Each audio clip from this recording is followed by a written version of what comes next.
Oromoko yaabaddu daalee boora chaachuu diinni sakaalee hiikilakki irraa sakaallaa diddu huunee qabnee wallaallaa. Oromoko yaabaddu daalee boora chaachuu diinni sakaalee hiikilakki irraa sakaallaa diddu huunee qabnee wallaallaa. Ergan beekne daakkii bishaanii itti seentee jaarree gowwaanii akka gootu addaa wallaaltee leenja hiite qabdee sakkaatti kun hin taa'u dhiisii furmaata gara gallaan jireessi nyaata. Loon toleedha laafaa jaffee maal odeessa kunoo foffee ani deemu daandii jara cabsaa baasa warra gara.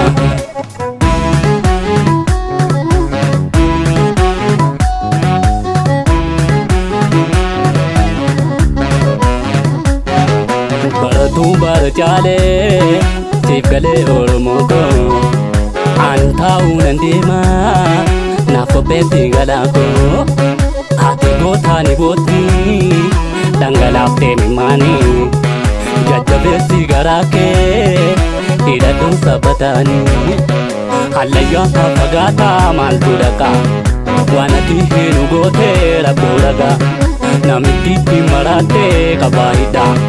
Duraan lubbuun beeknaa taataa qixaa dabalee gabaabaa yaa dabalaa obsi lubbuma baataa kana jalaa dabalee gabaabaa yaa dabalaa obsi lubbuma baataa kana jalaa.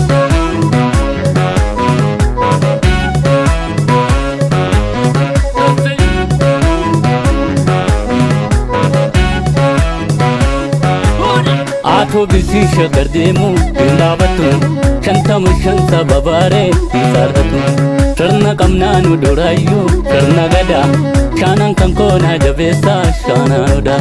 Ato bisi shagar deemu dhaabattu shantama shanta babaaree isaarratu sirna qabnaanu duraayyuu sirna gadaa shaanaan kan koonaa jabeessaa shaanaanudha. Shaanaanudha shaanaanudha shaanaanudha. Yaana middina namalee nyaata summii keessa keette wajjita keette